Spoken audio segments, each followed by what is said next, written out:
రేవంత్కి ఒక పవన్ లేకపోవడం ఒక అదృష్టం అనుకుంటా. ఎందుకంటే సినిమా రంగానికి సంబంధించి అదేది డెమీ గాడ్స్ తమకు తామే భగవంతులుగా ఊహించుకునేటటువంటి స్టేజీలోకి హీరోలు వెళ్ళిపోవడం, అలాగే వాళ్ళని అడ్డుపెట్టి ఆ రంగానికి సంబంధించిన వాళ్ళు పెత్తనాలు చలాయించేటటువంటి ప్రయత్నంలో విసుగు చెందినటువంటి ప్రభుత్వాలు అనాలా, లేదంటే కనుక వాళ్ళకున్నటువంటి క్రేజ్ ముందు రాజకీయ నాయకుల క్రేజ్ తక్కువ అనుకోవాలా, ఎవరి వాదన వాళ్ళకు ఉంటుంది. అయితే ఆంధ్రప్రదేశ్లో ముఖ్యమంత్రిగా జగన్ గెలిచినా పట్టించుకోలే, అంతకుముందు కేసీఆర్ని పట్టించుకోలే, మొన్న రేవంత్ని పట్టించుకోలే. చంద్రబాబు సీఎం అయినప్పుడు ఇచ్చే విలువ వీళ్ళ ముగ్గురికి ఇవ్వాల. కేసీఆర్ రాష్ట్ర విభజన టైం కావడం, ఏవైతే వాళ్ళందరికీ ఇచ్చినటువంటి ఆ రోజుల్లో ఉమ్మడిగా ఉన్నటువంటి రోజుల్లో తమిళనాడు నుంచి సినీ రంగం యువతలకు రావడం కోసం అని చెప్పి ఇవ్వబడినటువంటి స్థలాలు స్టూడియోలకు ఇచ్చారు, వాటిని మిస్యూజ్ చేశారని దాని మీద ఎంక్వైరీ చేయటం, దెబ్బకి వీళ్ళందరూ పరిగెత్తుకుంటూ వెళ్ళారు. కేసీఆర్ ముందు సాష్టాంగ ప్రణామని చెప్పను కానీ కేసీఆర్తో ర్యాపో మెయింటైన్ చేసుకునే పని చేశారు.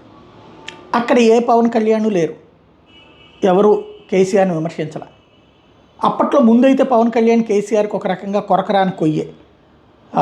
ఉద్యమ సమయంలో కేసీఆర్ పవన్ కళ్యాణ్ని డైరెక్ట్గా అటాక్ చేసిన సందర్భం కూడా ఉంది. బట్ గెలిచిన తర్వాత పవన్ కళ్యాణ్ కూడా కేసీఆర్ విషయంలో కాంప్రమైజ్ అయిపోయారు. తర్వాతన ఆంధ్రప్రదేశ్లో చంద్రబాబు గారి కంటే సినిమా రంగం ఎట్లాగూ ఆదరించింది, నడిచిపోయింది.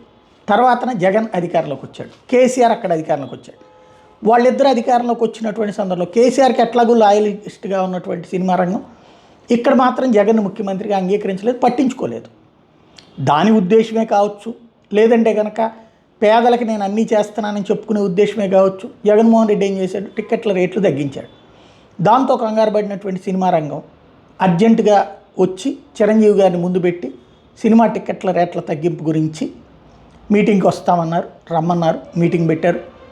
మహేష్ బాబు, ప్రభాసు ఇట్లా అందరినీ తీసుకుని చిరంజీవి గారు వచ్చారు, వాళ్ళందరితో మాట్లాడారు. బెనిఫిట్ షో ఒక షో ఇవ్వడానికి సిద్ధం, అయితే 20% షూటింగ్ జరగాలి ఇక్కడ అన్నటువంటి షరతు. అట్లాగే టికెట్ రేట్ల పెంపుకి భారీ ఎత్తున అయితే పెంచడానికి ఇవ్వను అన్నటువంటి చెప్పడం, ఇది జరిగిపోయింది.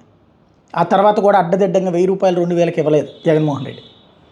ఆ సందర్భంగా ఆ మీటింగ్ సందర్భంగా సినీ రంగం పరిస్థితిని గమనించండి అంటూ 2 చేతులు ఎత్తి ఇట్లాగా మాట్లాడుతున్నానని చిరంజీవి అంటాం. వాస్తవంగా దానికి కౌంటర్గా జగన్మోహన్ రెడ్డి కూడా అలాగే నటించాలి, 2 చేతులు ఎత్తి నమస్కరిస్తున్నాను, మీరు అందరూ సినిమా రంగం ఆంధ్రానికి తోడు నిలబడండి అని.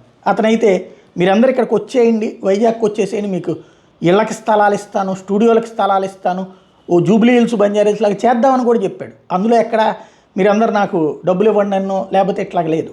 కానీ చిరంజీవి చేతులు ఎత్తిచ్చే నమస్కారం పెడితే నీకు సంస్కారం లేదు అన్నటువంటి ఆగ్రహాన్ని ప్రదర్శించినటువంటి పవన్ కళ్యాణ్ అప్పటి నుండి జగన్ని, అంతకుముందు వ్యతిరేకే, జగన్ని అప్పటి నుంచి ఇంకాస్త వెంటాడటం ప్రారంభించారు.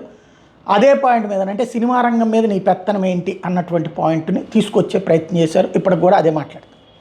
ఇవాళ రేవంత్ రెడ్డి బెనిఫిట్ షోకి ఇచ్చిన తర్వాత 8 సినిమాలకి ఇచ్చాడు బెనిఫిట్ షో. అంతకుముందు జగన్ కూడా అట్లాగే ఇచ్చాడు, ముందు బెనిఫిట్ షోలకి వాటికి ఇచ్చి ఆ తర్వాత కట్ చేసినప్పుడు ఇంత రచ్చ నడిచింది.